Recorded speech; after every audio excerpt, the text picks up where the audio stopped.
আসসালামু আলাইকুম ওয়া রাহমাতুল্লাহ। সম্মানিত দর্শক, আজকে কিন্তু আপনাদেরকে আমি কি করলাম এই বিষয়ে বলবো না।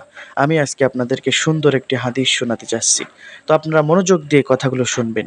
হযরত আনাস রাদিয়াল্লাহু তাআলা আনহু বলেন, রাসূল করিম সাল্লাল্লাহু আলাইহি ওয়াসাল্লাম একদিন আমাকে জিজ্ঞাসা করলেন, তোমরা বলতে পারো কি দানের দিক দিয়ে সর্বাপেক্ষা বড় দাতা কে? আল্লাহ রসুল প্রশ্ন করলেন। সাহাবীগণ উত্তর করলেন, আল্লাহ ও তার রাসূল সবচেয়ে বেশি অবগত। কারণ সাহাবীদের একটা আদত ছিল, অভ্যাস ছিল, তাদেরকে যদি রসুল সাল্লাল্লাহু আলাইহি ওয়াসাল্লাম বলতো, তুমি কি জানো, তোমরা কি জানো, তো রসুল সাল্লাল্লাহু আলাইহি ওয়াসাল্লামের কথাই তারা বলতো। তারা যদি জানতো, তাদের কথা যদি জানা থাকতো, তারপরেও তারা বলতো আল্লাহ এবং রাসূলই ভালো জানে, আল্লাহু আ'লামু ওয়া রাসূলু, আল্লাহ এবং রাসূলই ভালো জানে। তো রসুল সাল্লাল্লাহু আলাইহি ওয়াসাল্লাম যখন বললেন, তখন তারা বললেন আল্লাহু আ'লামু ওয়া রাসূলু, আল্লাহ এবং রাসূলই সবচেয়ে বেশি অবগত। রসুল সাল্লাল্লাহু আলাইহি ওয়াসাল্লাম বললেন, দানের দিক দিয়ে আল্লাহই হচ্ছেন সর্বাপেক্ষা বড়। সুবহানাল্লাহ। এরপরে বনি আদমের মধ্যে আমি সর্বাপেক্ষা বড় দাতা।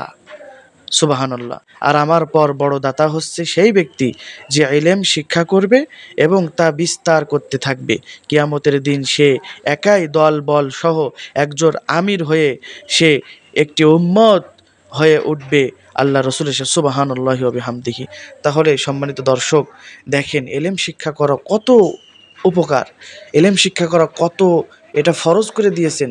কিন্তু আমাদের সমাজে অনেক নরনারী এই এলেম শিক্ষা থেকে দূরে থাকে, সব কিছু শিক্ষা অর্জন করে, সব কিছু করে, কিন্তু এলেম শিক্ষা করতে চায় না। এই পড়াকে তারা আখিরাতের পড়া বলে, এই পড়াকে তারা হুজুরি পড়া বলে, এই পড়াকে তারা বলে যে আখিরাতের ভিক্ষার পড়া বলে।